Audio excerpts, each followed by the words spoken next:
12 ربیع الاول کے دن کو ہمارے ہاں عید النبی کے نام سے منائے جانے کا کچھ عرصے سے رواج ہوا۔ یہ رواج کچھ زیادہ پرانا نہیں۔ جہاں تک لفظ عید کا تعلق ہے، اس کا انطباق تو اس پر کوئی غلط نہیں ہے، صحیح ہے، اس لیے کہ لغوی طور پر عید کے معنی ہے بار بار لوٹ کر آنے والی شے یا خوشی، ہر سال آنے والی۔ عید الفطر ہر سال آتی ہے، عید الاضحیٰ ہر سال آتی ہے، عاد یعود لوٹنا، تو عید اسی سے لوٹ لوٹ کر آنے والی، پلٹ پلٹ کر آنے والی۔ اس اعتبار سے تو یہ یقین یوم عید ہے، لیکن یہ اصل میں اس کے لیے اس کا استعمال جو ہے یہ بہت ہی تھوڑے عرصے قبل شروع ہوا ہے، یہ کوئی قدیم بات نہیں۔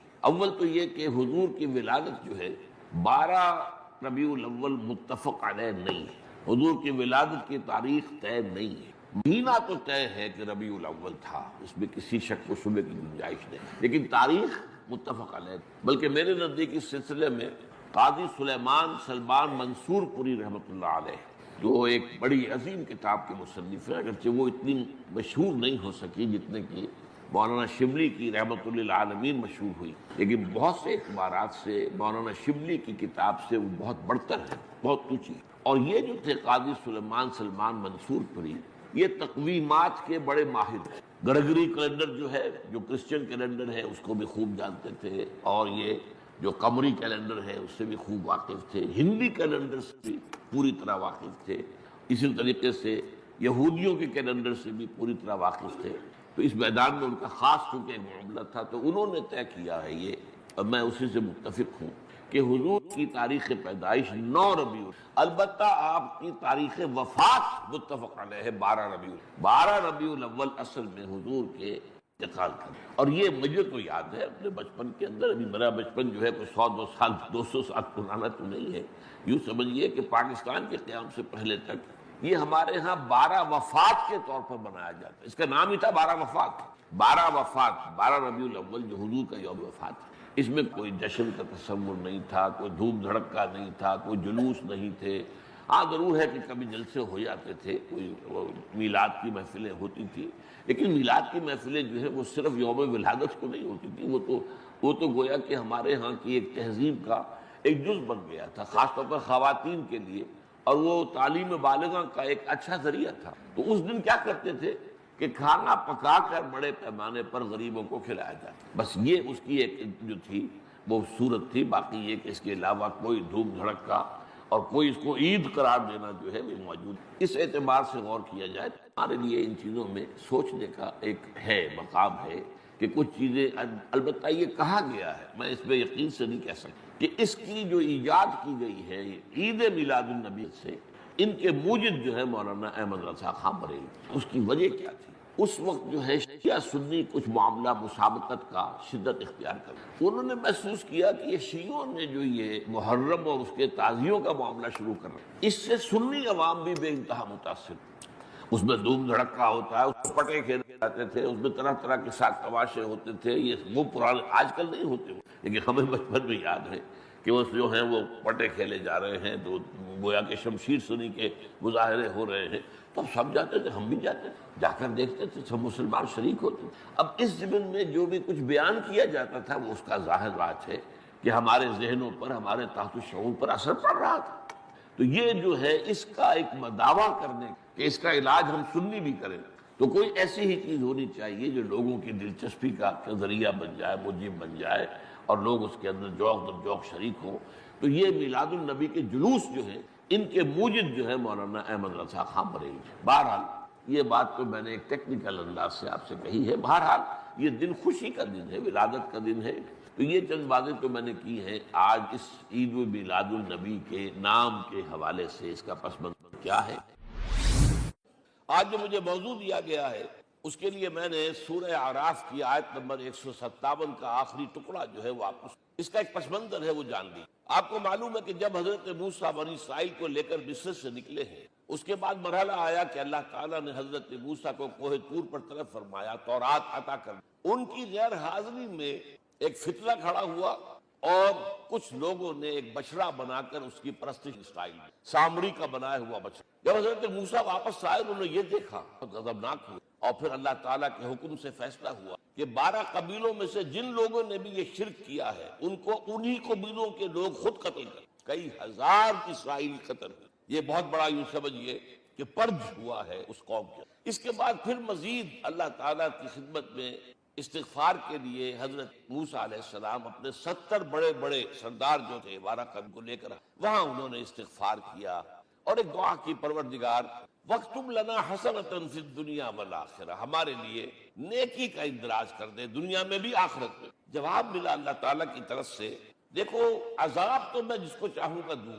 اور ویسے میری رحمت ہر شے کے ساتھ موجود ہے، ہر شے کا وجود میری رحمت سے، لیکن ایک میری خاص رحمت ہے جو میں لکھ رکھوں گا ان لوگوں کے لیے جو میرے نبی امی آخری رسول ان پر ایمان لائیں گے صلی اللہ علیہ وسلم. وہ جب آئیں گے اور وہ نیکی کا حکم دیں گے، بدی پاکیزہ چیزوں کو حلال قرار دیں، ناپاک چیزوں کو حرام قرار دیں، نوع انسانی کے اوپر جو بوجھ تھے جو اس وقت ہوں گے ان کو اتاریں گے. وہ جب آئیں گے تو جو لوگ فَالَّذِينَ آمَنُوا بِهِ نمبر 1، وَعَزَّرُوهُ نمبر 2، وَنَصَرُوهُ نمبر 3، وَاتَّبَعُوا النُّورَ الَّذِي أُنزِلَ مَعَهُ أُولَٰئِكَ هُمُ، جو لوگ ان پر ایمان لائیں گے کی تعظیم اور توقیر کریں گے، ان کی مدد کریں گے، اور جو نور ان کے ساتھ نازل کیا جائے گا یعنی قرآن، اس کی پیروی کریں گے، وہ ہوں گے جو فلاح پانے والے ہوں. میری خصوصی رحمت سے حصہ ان کو ملے. اب یہاں پہلے تو دعا کر لیجئے اللہم ربنا اجعلنا منہم، اے اللہ ہم سب کو ان میں شامل کر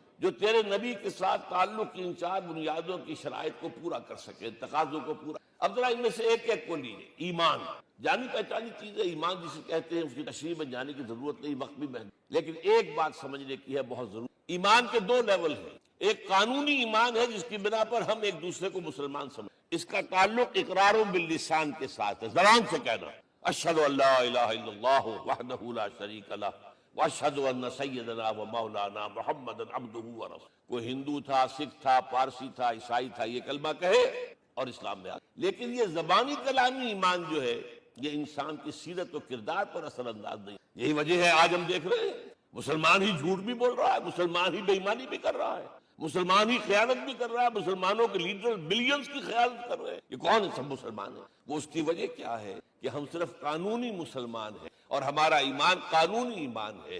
اس کے لیے اسلام کا لفظ قرآن میں آیا ہے سورہ حجرات میں، قالت الاعراب آمنا قل لم تؤمنوا ولکن قولوا اسلمنا. اے نبی یہ بدو کہہ رہے ہیں ہم ایمان لے آئے، ان سے فرما دیجئے تم ہرگز ایمان نہیں لائے ہو، یوں کہو کہ ہم مسلمان ہو گئے ہیں. وَلَمَّا يَدْخُلِ الْإِيمَانُ فِي قُلُوبِكُمْ، ابھی تک ایمان تمہارے دلوں میں داخل.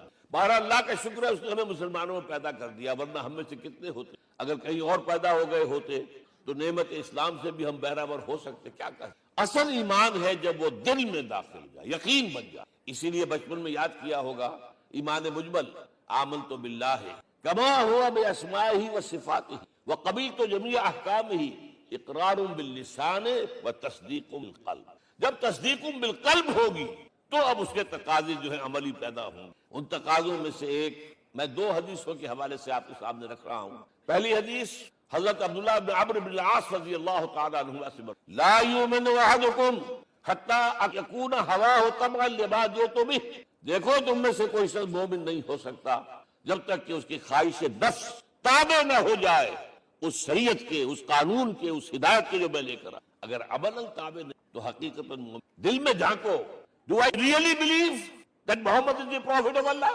Do I really believe that Quran is the word of God? کبھی جھانکیے، جواب ملے گا صحیح. آپ کیا کنوکشن ہے؟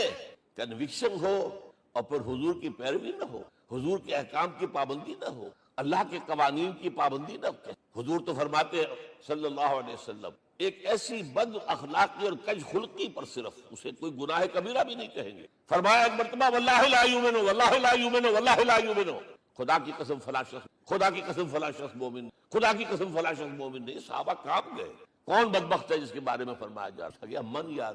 جواب سنیے اور اپنے غریب حالوں میں وہ شخص الذی لا یامن جارہ بوائقہ، وہ شخص جس کی شرارتوں کی وجہ سے اس کا پڑوسی چین میں، امن میں، وہ مومن نہیں ہے، خدا کی قسم نہیں ہے، خدا کی قسم. کیسے علیحدہ کر لیں گے ایمان کو اعمال سے اور ایمان کو اخلاق؟ آگے چلیے جو حدیث حضرت ابو ہریرہ سے، اور یہ متفق علیہ ہے، صرف بخاری کی نہیں ہے، بخاری جمع مسلم، لا یؤمن احدکم حتی اکون احب الیہ من والدہ وولدہ والناس، تم میں سے کوئی شخص مومن نہیں ہو سکتا جب تک کہ میں اسے محبوب تر نہ ہو جاؤں، اپنے باپ سے بھی، اپنے بیٹے سے بھی، اور تمام انسان۔ جھانک لیجیے دل، صورتحال یہ ہے یا نہیں ہے؟ کیوں محبوب ہو جائیں؟ اس لیے کہ آپ کے ذریعے ہدایت ملی، آپ کے ذریعے ہم اللہ سے جڑے، اور آپ کو معلوم ہے دنیا میں کوئی شاہ ہدایت نہیں، نعمت نہیں ہے جب تک کہ نعمت ہدایت نہ۔ اگر صحت اچھی ہے، ہدایت نہیں ہے، تو بدماشیاں کریں گے، کیا کریں گے؟ آپ کو معلوم ہے صحت اچھی جو ہے کہ جا کے تھپے گی، اگر ہدایت نہیں ہے، اگر دولت ہے ہدایت نہیں، کیا کریں؟ گلچھرے اڑائیں گے،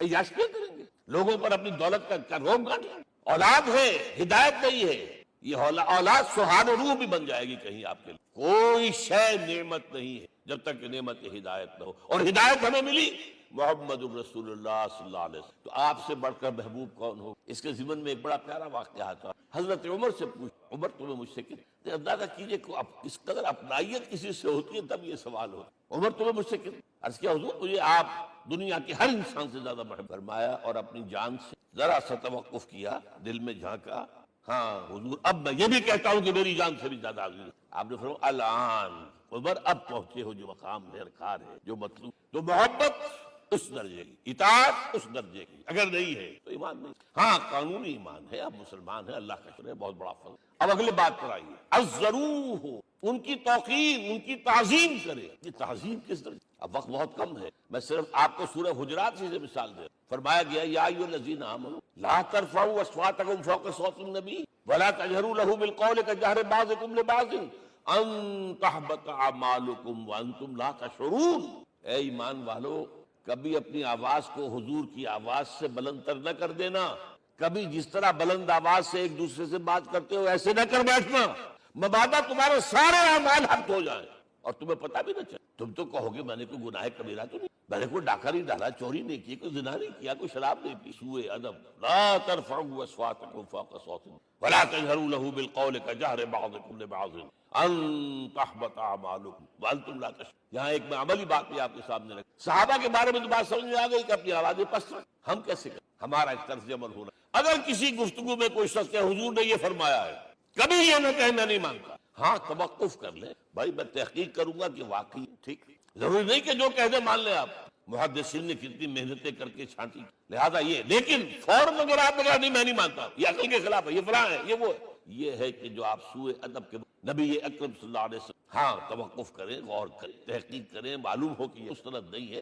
اور یہ جان لیجئے ہمارا جو معاشرہ ہے اس کا ایک قانونی جو ہے احاطہ ہے، یہ بھی سورہ حجرات کی پہلی آیت ہے، یا ایھا الذین آمنوا لا تقدموا بین یدی اللہ ورسولہ، اللہ اور اس کے رسول کے احکام کا دائرہ ہے، اس کے اندر اندر رہو، باہر نہیں نکل سکتے، لیکن اس دائرے کے اندر ایک مرکزی شخصیت جس کی دل آویزی، جس کا حسن سلوک، جس کا حسن کردار، جس کا حسن اخلاق مرکز بن جائے، تمام لوگوں کی جذباتی محبت کا مرکز بن جائے، اگر یہ نہیں ہوگا تو معاشرہ مضبوط نہیں، محض قانون اور دستور پر معاشرہ مضبوط کسی شخصی۔ اب آپ کو معلوم ہے آخر ہندوستان کے معاشرے میں گاندھی کا ایک مقام ہے کہ نہیں؟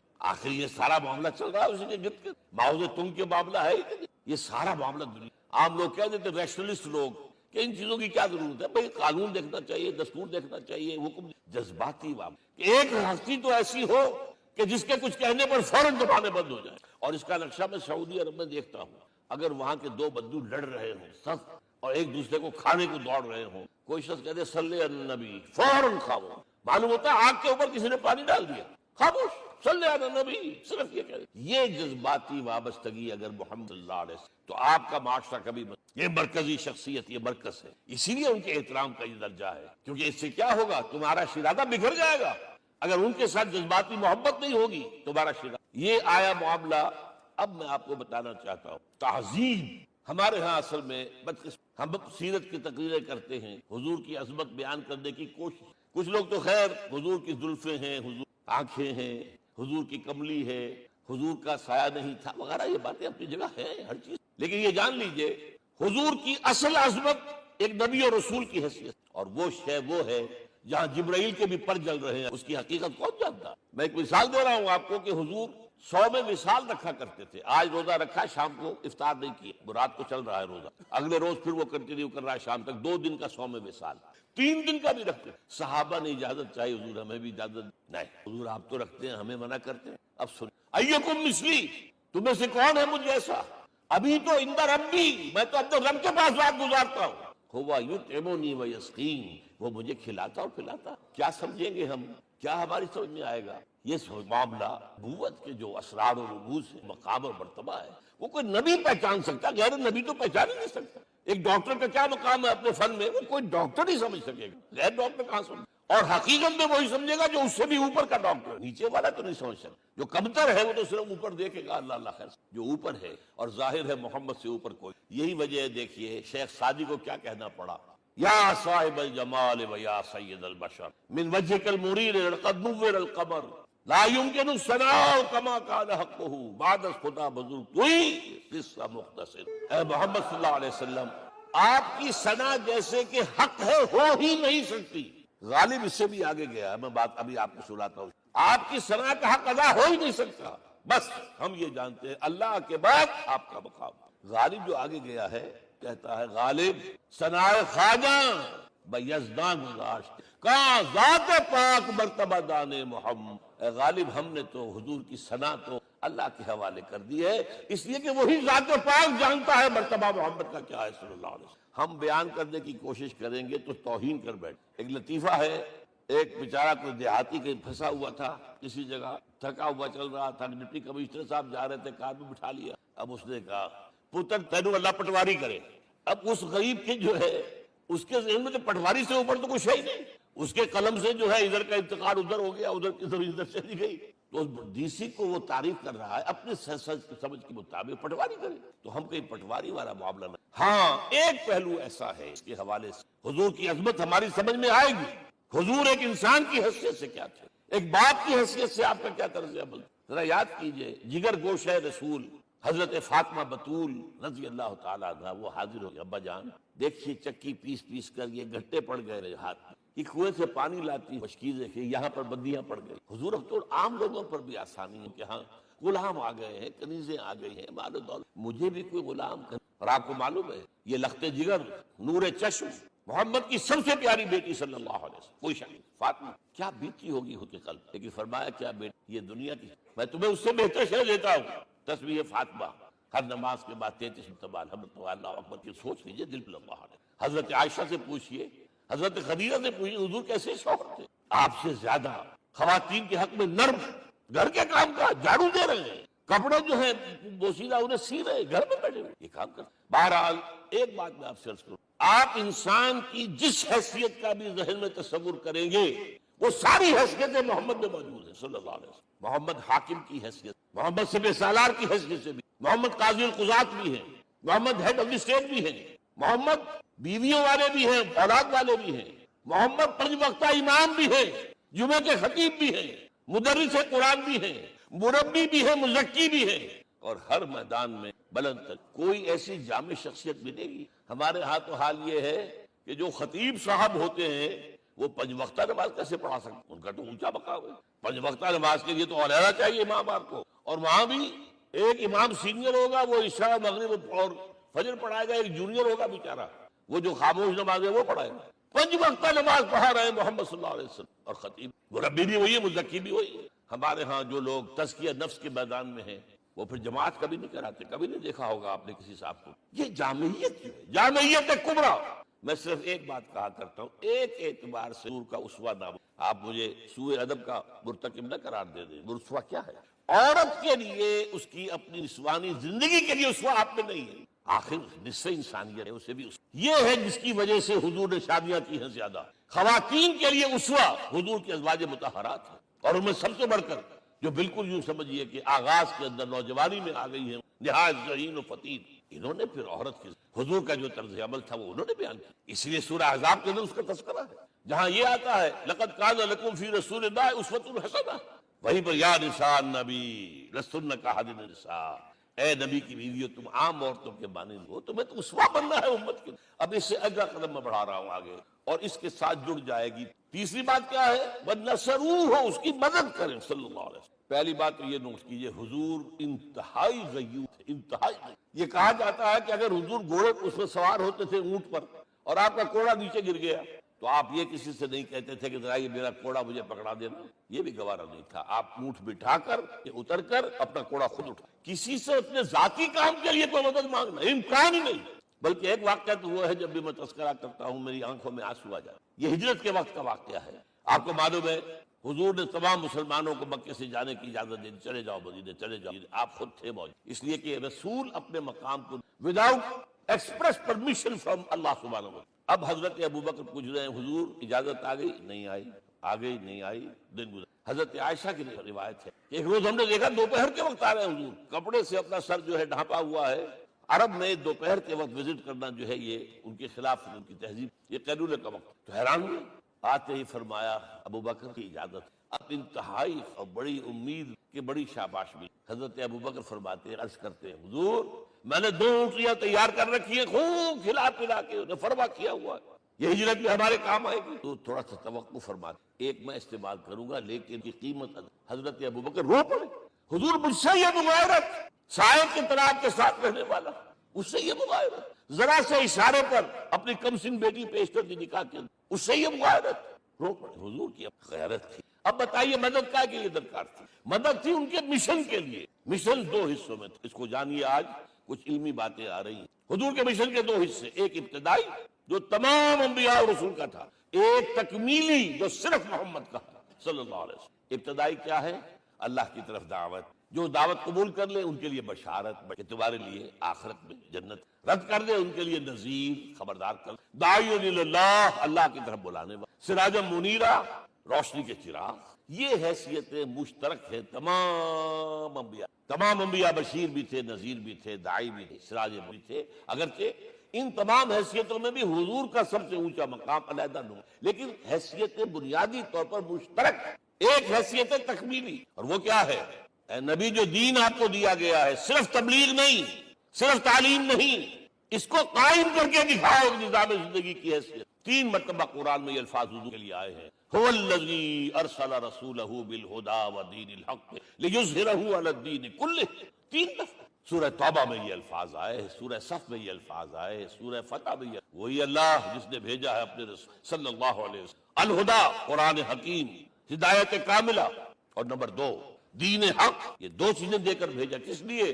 تاکہ اس دین کو غالب کرے پورے نظام زندگی پر۔ یہ معاملہ ذرا، اور یہ حضور کے لیے 3 دفعہ، اور کسی اور نبی کے لیے 1 دفعہ بھی نہیں۔ قرآن مجید کے اس نقصان کر لیا۔ اصل میں یہ کیا ہے؟ اسے ہم ایک ہے نبوت و رسالت، ایک ہے تکمیل نبوت و رسالت۔ ہمارے ہاں ختم نبوت کے اوپر تو زور دیا گیا ہے اور صحیح دیا گیا ہے، ایمان کا ہمارا جز۔ حضور کے بعد کسی نے بھی دعویٰ کیا نبوت کا، وہ جھوٹا کذاب دجال، جس نے مانا وہ بہرحال دائرہ اسلام سے خارج ہے، اور جو بھی کچھ ہوا کرے۔ یہ چونکہ قانونی بات تھی اس لیے اس کا حق ادا کیا علماء کرام نے، واقعہ یہ ہے کہ اس میں کوئی کمی نہیں، لیکن حضور کی فضیلت اس میں نہیں ہے۔ فرض کیجئے کہ نبوت چلی آ رہی تھی ہموار طور پر، ایک جگہ آ کے ختم ہو گئی، تو فضیلت کون سی؟ نہیں، نبوت و رسالت تدریجاً ترقی کرتے ہوئے اپنے نقطۂ عروج کو پہنچ کر ختم ہوئی، یہ ہے فضیلت۔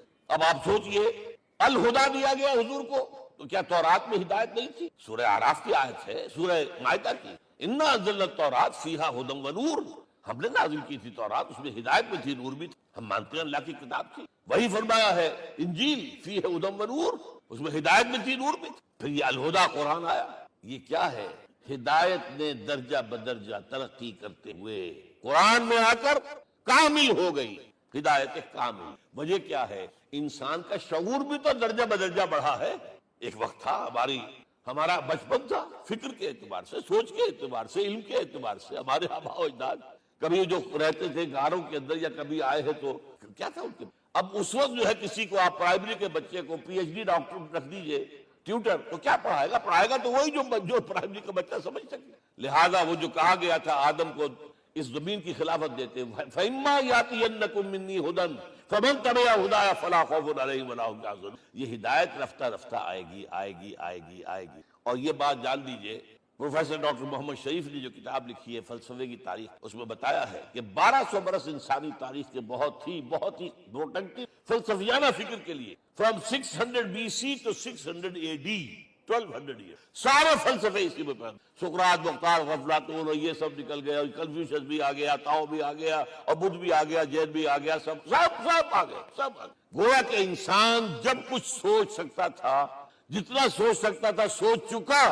اور یہ بھی سنا دوں، حضرت عیسیٰ نے کہا تھا اپنے حواریوں سے ڈپارٹنگ جو میسج، مجھے ابھی تم سے اور بھی بہت باتیں کرنی تھی لیکن تم ان کا تحمل نہیں کر سکو گے. جب وہ فارقلیت آئے گا صلی اللہ علیہ وسلم تو تمہیں سب کچھ بتائے. لہذا جب انسان بلوغت کو پہنچا ہے فلسفیانہ فکر کے اعتبار سے تب، اور یہ بھی نوٹ کر لیجئے، بہت اہم بات کہہ رہا ہوں، چند مہینے غار ہرا کی تنہائیوں میں اللہ تعالیٰ نے حضور کو وہ سارا ذہنی سفر طے کرا. کیا کرتے تھے حضور جا کر غار ہرا میں؟ کبھی سوچا آپ نے؟ اگر آپ یہودیوں میں پیدا ہوئے ہوتے تو یہودی طرز پر آپ عبادت کرتے، اگر کہیں عیسائیوں میں پیدا ہوتے تو عیسائیوں کی طرف پر آپ تو پیدا وہ مشرکین میں شرک کرنے کا امکان ہی نہیں. آپ تو کیا کرتے تھے؟ حدیث کے الفاظ یہ یتحنث فی، وہاں جا کر عبادت کر. اب شارحین حدیث نے بہت عمدہ لکھا ہے، کانا صفت تعبدہ فی غار ہرا التفکر والاعتبار. غار ہرا میں آپ کی عبادت فکر، غور و فکر، تفکر و اعتبار، جس کی میں تعبیر یہ کر رہا ہوں، جس کو کہا کبھی اکبر الہ آبادی نے، خدا کے کام دیکھو بعد کیا ہے اور کیا پہلے. نظر آتا ہے مجھ کو بدر سے غار ہرا پہلے. تم غار ہرا کو نہیں جانتے. مصطفیٰ اندر ہرا خلوت گزید، قوم آئین و حکومت آفرید. The most productive part of the period life of Muhammad is that which he passed in غار ہرا. فکر کی ساری جو ہیں بلندیاں طے کی تب آیا ہے اقرا بسم ربک. اب اللہ کا الہدیٰ شروع. اچھا، اسی طرح نمبر 2، دین حق مکمل ہوا ہے.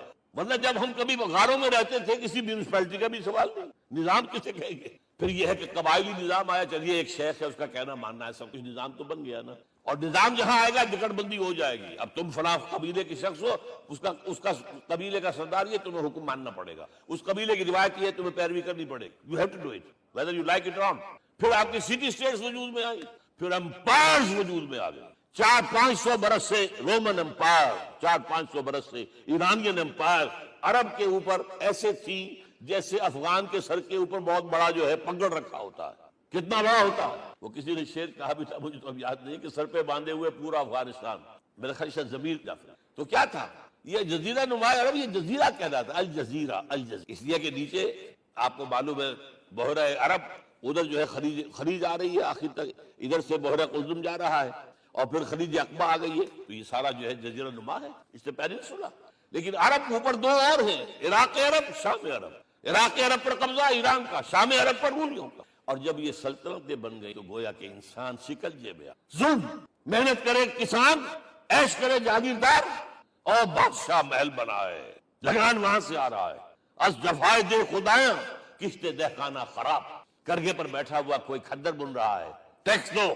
بادشاہ محل بھی بنائے گا، یاشیاں بھی کرے گا، سارا نسوانی حسن جو ہے کوہ قاف کا لے آئے گا اپنے ہاں، اور پھر فوج بھی رکھے گا. ذرا تم نے گردن اٹھائی تو تمہاری سرکوبی کرنے کے لیے فوج تیار ہے. یہ جب جکڑ بند آئی ہے انسان پر، تب محمد کو دلی بیٹ، اسے آزاد کرانے والا دین حق دیا گیا. یہ دین حق قرآن مجید میں اسی لیے کہا گیا، یہ میں کہہ رہا ہوں تکمیل رسالت. الیوم اکملت لکم دینکم واتممت علیکم نعمتی ورضیت لکم الاسلام دین. آج میں نے تمہارے لیے تمہارے دین کو کامل کر دیا ہے. یہ مکمل نظام زندگی ہم نے دیا ہے، پہلے تھا ہی نہیں. لہذا کسی اور نبی سے یہ نہیں کہا گیا کہ اس کو غالب، میں نے آپ کو بتا دیا. نہ نوح، نہ ہود، نہ صالح، نہ ابراہیم، نہ موسیٰ، نہ عیسیٰ. اور حضور سے کہا گیا یہ دین اب غالب کرو. اگر صرف تم کتاب میں لکھ کر دے جاؤ اور اس کے مثال پیش نہ کر سکو، دنیا کہے گی بہت اچھی شاعری ہے. آج بھی آپ کو معلوم ہے دی ریپبلک کتاب زندہ ہے، لیکن آج تک ایک دن کے لیے بھی وہ نظام کہیں قائم ہوا ہے. ہم یہی کہیں گے کہ جو ہے ایک خواب ہے، اللہ اللہ، اس کے سوا کیا یوٹوپیا ہے. اس نظام کو قائم کر کے دکھاؤ. اب آپ اس کو اینالائز کر لیجئے اچھی. It was the revolutionary role which was assigned to محمد صلی اللہ علیہ وسلم. نظام کو بدلنا، اسی کا نام تو انقلاب ہے. انقلاب کسے کہتے ہیں؟ دنیا میں 2 نظام ایک جگہ نہیں ہو سکتے. مذہب 100 بھی ہو سکتے ایک جگہ. مذہب لمیٹڈ ہے، آپ کی ذاتی زندگی، آپ کے کچھ عقائد ہیں، کچھ عبادات ہیں، کچھ رسومات ہیں، کچھ سوشل رائٹس ہیں، یہ ہے بس. تو یہ تو 100 بھی they can coexist. امریکہ میں کتنے ہیں؟ مسلمان گئے مسجدیں بنا لی ہیں، ہندو گئے مندر بنا لیے ہیں، سکھ گئے ہیں ان کے گردوارے بنے ہوئے ہیں، سلوتے یعنی یہودیوں کے عیسائیوں کے تو بے شمار ہے ہی ہے، لیکن ہے ہمہ مذہب. لیکن دین تو دو نہیں ہے، یا ڈیموکریسی ہوگی یا بادشاہت ہوگی، ایک تو دو تو نہیں، یا کیپٹلزم ہوگا یا سوشلزم ہوگا، دو تو نہیں ہو سکتے، یا تھیوکریسی ہوگی یا ڈیموکریسی ہوگی، دو نہیں ہو سکتے۔ اور یہ بھی آپ کو معلوم ہے دنیا میں کہیں ویکیوم نہیں ہے، نظام کے اعتبار سے کبھی نہیں رہا ہے، ہر ایک نظام موجود ہے۔ آپ کوئی دوسرا نظام لانا چاہتے ہیں، پہلے اس کو جڑ سے اکھیڑنا پڑے۔ گفت رومی ہر بنائے کہنا کا آباداں کنند، تو نہ دانی اولا تعمیر راں ویراں کنند۔ رومی نے کہا ہے کہ دیکھو اگر کوئی نئی تعمیر تمہیں کرنی ہو تو تم جانتے نہیں ہو پہلے پرانی تعمیر کو گرانا پڑتا، پہلے آپ نظام جڑ سے کھینچ کر پھینکیں گے باہر، تب نظام لائیں گے نا۔ اور یہ ظاہر بات ہے جو نظام بھی ہے اس کے ساتھ ویسٹڈ انٹرسٹ ہے، اس کے ساتھ پریویلیجڈ کلاسز ہیں، دے وانٹ اسٹیٹس کو، وہ کوئی تبدیلی نہیں ماننے کو تیار، کیونکہ اسی نظام کی شاخوں پر تو ان کے گھونسلے بنے ہوئے، وہیں سے تو مفادات ان کے وابستہ ہے۔ لہذا نظام جو ہے بدلنے کے لیے جانیں دینی پڑتی ہیں، خون بہانا پڑتا ہے، جان جوکھوں کا کام کرنا پڑتا ہے، اس کے بغیر نظام نہیں۔ اور محمد کا رول صلی اللہ علیہ وسلم، یہ ہے وہ عظمت محمد کی جو انسان نے پہچانی ہے۔ میں 3 گواہیاں آپ کے سامنے one from the east, second from the west, third کہیں ملوے ہے۔ یہی لاہور 1920، یہاں ایک بریڈلا ہال ہوتا تھا، اس بریڈلا ہال میں ایم این رائے کی ایک تقریر، and who was M N Roy? personal friend of Lenin, member of the Communist International. He knew what revolution is. اور اس نے ہسٹوریکل رول آف اسلام تقریر کی لاہور کے اندر، اس نے کہا تاریخ انسانی کا عظیم ترین انقلاب وہ تھا جو محمد نے برپا کیا صلی اللہ۔ میں تو اس کی ذہانت کی داد دیے بغیر نہیں رہا۔ اس نے کہا بعض مورخین یہ جو فتوحات کی ہیں صحابہ کرام نے، ان کو سمجھ بیٹھتے ہیں جیسے اٹیلا نے فتوحات کی ہیں یا چنگیز خان نے کی ہے یا کسی اور، کہاں وہ کہاں یہ، وہاں صرف تباہی آتی تھی۔ اور محمد صلی اللہ علیہ وسلم کے پیروکاروں نے جب دنیا فتح کی ہے، نئی تہذیب دی ہے، نیا تمدن دیا ہے، نیا نظام دیا ہے، روشنی دی ہے، علوم کو تازہ کیا ہے، علوم ایجاد کیے ہیں، یہ ہے وہ انقلاب جو محمد نے برپا کیا۔ یہ کتاب آج بھی ہندوستان میں چھپتی ہے، بمبئی میں، دی ہسٹوریکل رول آف اسلام۔ اور میں سمجھتا ہوں کہ ہندو ہے، کمیونسٹ ہے اور گواہی دے رہا ہے۔ دوسرا، یہ تو چونکہ بڑی ریسنٹ پاسٹ کی بات ہے، ڈاکٹر مائیکل ہارٹ ایک کتاب لکھتا ہے دی 100، اس کا سب ٹائٹل کیا ہے؟ A selection and gradation of the 100 most influential personalities of the human race. پوری انسانی نسل میں سے ان لوگوں کو چن لو جنہوں نے اس کی تاریخ کے دھارے کے رخ کو موڑا، ادھر جا رہا تھا ادھر، ادھر جا رہا تھا ادھر، جن لوگوں نے بھی تاریخ کا دھارا موڑا پہلے سلیکٹ کر لو، سلیکشن۔ 100 آدمی کا نام آ گئے، اب گریڈیشن، ان میں سب سے زیادہ کس نے کیا اور ٹاپ پر لایا محمد کو۔ یہ کتاب تو اویلیبل ہے، پڑھیے۔ اور چونکہ عیسائی ہے اور حضرت عیسیٰ کو نمبر 3 پر لے، غور کی، نمبر 2 پر لایا ہے نیوٹن کو، بابا طبیعت، اور پھر کہتا ہے نیچرلی آئی او، میں عیسائی ہوں، I am placing Muhammad at 1 at top. How? This is because, یہ لفظ یاد کی، this is because he is the only person supremely successful in both the religious and secular field۔ ذہانت، وہ زندگی جو آج تقسیم کر دی گئی ہے، یہ مذہبی زندگی ہے، یہ سیکولر ہے، یہ ریاست ہے، قانون ہے، یہ ہے، اور اس کو علیحدہ رکھو بھائی، مذہب کو علیحدہ رکھو۔ وہ کہتے ہیں کہ یا تو مجھے ملتا ہے کہ وہ آدمی جو ادھر اونچا ہے تو دوسری طرف نیچا ہے، کچھ بھی نہیں، ادھر اونچا ہے تو ادھر کچھ نہیں۔ روحانیت میں، دین میں، اخلاق میں عیسیٰ سے اوپر کون جائے گا؟ لیکن حکومت میں، ریاست میں کوئی قدم ہی نہیں رکھا، زیرو۔ مذہب کتنا بڑا پیدا کر دیا گوتم بدھ نے، لیکن ریاست، حکومت زیرو۔ اور بڑے سے بڑے جو ہے شہنشاہ اور بڑے سے بڑے کانکرس کوئی چلا آیا ہے۔ آپ سوچئے جو گریک آ رہا ہے، جو سکندر اعظم کہاں سے چل کر مقدونیہ سے کہاں پہنچ گیا؟ بیاس تک۔ اٹیلا کہاں سے پہنچ گیا؟ مشرق سے مغرب تک۔ لیکن مذہب و اخلاق کے اندر زیرو نہیں بلکہ مائنس ویلیو لانی پڑی۔ ایک ہی، آپ کم سے کم give credit to his honesty، ایک ہی انسان، دو ہے ہی نہیں۔ He is the only person supremely successful in both the religious and the secular field۔ اب آئیے تیسری میں گواہی دے رہا ہوں کیسے، جو ویسے شاتم رسول ہے، گالیاں دی ہیں اس نے، بدترین گالیاں دی، رقیق حملے، جیسے رشدی نے کیے ہیں ایسے تسلیمہ نسرین نے کیے ہیں، سب اس طرح کے کیے ہیں۔ وہ H G Wells, fiction story writer, historian بھی، 2 کتابیں ہیں اس کی تاریخ پر، تاریخ انسانی عالم، short history of the world and concise history. جو رقیق حملے کیے ہیں میں اس کا ذکر نہیں، اس لیے کر دیا کہ معلوم ہے وہ دشمن ہے، دوست نہیں ہے۔ اگر کسی کا دوست ہوگا تو تعریف کر ہی گئے، وہ دشمن ہے، میں اسٹیبلش کرنا چاہتا ہوں۔ اور عربی زبان کا ایک مقولہ یہ ہے کہ الفضل ما شہدت بہ الاعداء، فضیلت تو وہ ہوتی ہے جس کی ایک گواہی دشمن دے۔ جب وہ آیا ہے concise history of the world میں، چیپٹر آخری حضور کا، جو حضور کے چیپٹر میں جو آخری بات، خطبہ حجۃ الوداع کو کوٹ کیا ہے، لا فضل لعربی علی عجمی ولا لعجمی علی عربی ولا لأحمر علی اسود ولا لأسود علی احمر الا بالتقوی. کسی عرب کو کسی عجمی پر کوئی فضیلت، کسی عجمی کو کسی عرب پر کوئی، کسی گولے کو کسی کالے پر کوئی فضیلت نہیں، اور کسی کالے کو کسی گورے پر کوئی، ہاں تقوی کے. اب ذرا میرا ایک ایک لفظ نوٹ کیا لکھتا ہے اس پر. Although the sermons of human freedom, fraternity and equality were said before also, and we find a lot of these sermons in Jesus of Nazareth, مسیح ناصری حضرت عیسیٰ علیہ السلام کے ہاں بھی واعظ تو ہمیں بہت ملے. But it must be accepted that it was Muhammad sallallahu alaihi wasallam who for the first time in history established a society based on these principles. انسانی حریت، اخوت، مساوات، اس کے واعظ کہنے تو بہت آسان ہے، تقریریں کرنی تو بہت آسان ہے، لیکن ان ویلیوز کو باقاعدہ اسٹیبلش کرنا ایک سوسائٹی میں ماننا پڑتا ہے، یہ اسے دینا پڑا ہے کریڈٹ. لیکن ایک بات نوٹ کر لیں، مبادہ کہیں آپ میرے بارے میں سوء ظن ہو جائے، تازہ ایڈیشن جو اب اویلیبل ہے اس میں سے یہ نکال دیے گئے. آج کے جو ان کے ایڈیٹرز ہیں ان کے حلق سے نیچے نہیں اتر رہے. اتنی بڑی حقیقت آپ پنجاب لائبریری یا پبلک لائبریری سے جا کے پرانے لکھ لیجیے، کونسائزز آف دی ورلڈ کے اندر آپ کو although the sermons of human fraternity, freedom and equality were said before also, and we have a lot of these sermons in Jesus of Nazareth, but it must be accepted that it was Muhammad sallallahu alaihi wasallam who for the first time in history established a society based on these. اب یہ جو mission میں نے آپ کے سامنے رکھا، ایک بنیادی مشن قرآن کی تبلیغ کرو، تبلیغ کرو.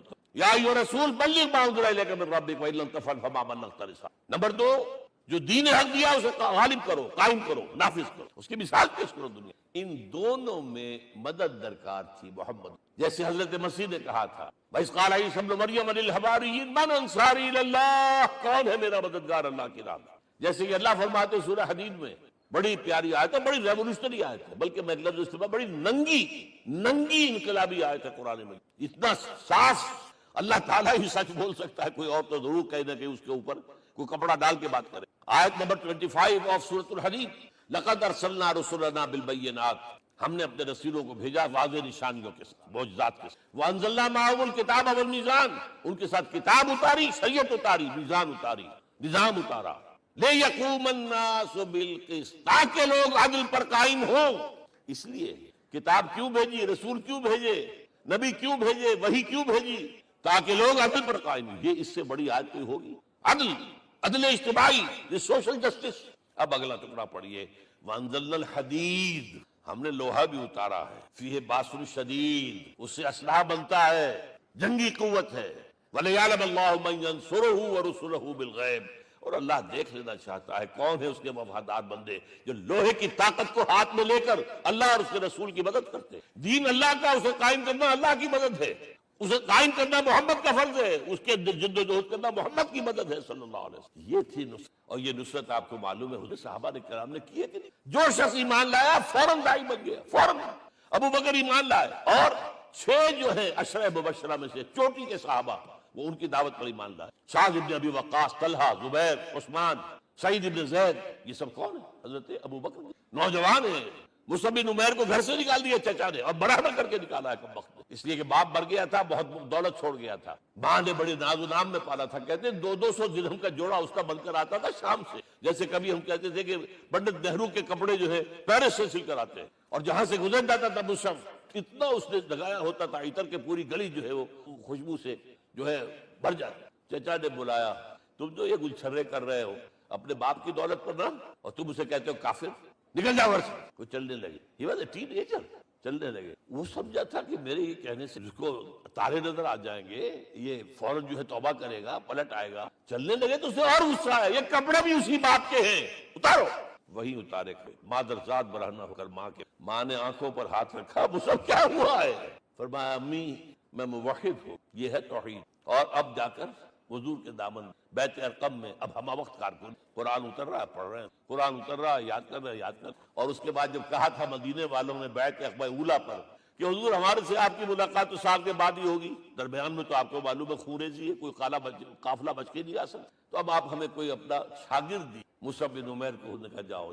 وہاں ان کا نام پڑ گیا المقری، پڑھانے والا قرآن پڑھانے والا. 75 آدمی اگلے سال لے کر آ گیا ہے، اور اسی سے بیعت عقبہ ثانیہ ہوئی ہے، اور ہجرت کا راستہ کھل گیا. اور اس کو ایک دفعہ حضور نے دیکھا، مسجد کے دروازے کے سامنے سے گزر رہا تھا مصعب، پھٹا ہوا کمبل تھا جس حضور کی آنکھوں میں آنسو. غزوہ احد میں شہید ہوا کس طرح، علم بردار تھا، ایک ہاتھ پر وار پڑا ہے، کٹ کے گر گیا، ایک ہاتھ سے تھاما، دوسرے پر بھی گر گیا، دونوں جو بچے ہوئے حصے تھے اس سے تھاما، پھر جب ختم ہو اس کے بعد جو ہے جب دفن کر رہے ان کے سامنے پرابلم نہ ہے، مصعب کے جسم پر تو کوئی کپڑا ہی نہیں تھا سوائے ایک چادر کی، ایک دھوتی، اللہ اللہ کا، اور شہید کا کفن ہوتا ہے اس کا اپنا لباس، حضور وہ اتنا چھوٹی ہے وہ چادر کہ پاؤں ڈھانپتے ہیں تو سر کھل جاتا ہے، سر ڈھانپتے ہیں تو پاؤں کھل، فرمایا سر کو ڈھانپ دو کپڑے اور پیروں پر گھاس ڈال، that was the last dress. تو یہ لوگ جو تھے محمد رسول اللہ والذین معہ، یہ ساتھی حضور کے جنہوں نے حضور کے مشن میں آپ کا ساتھ دیا، اور ایک خاص مرحلے کا تو میں آپ کے سامنے اس لیے کہ دین کی اقامت، دین کا غلبہ، اس میں تو جہاد اور قتال آئے گا لا محالہ۔ Nobody is going to allow you to change the system۔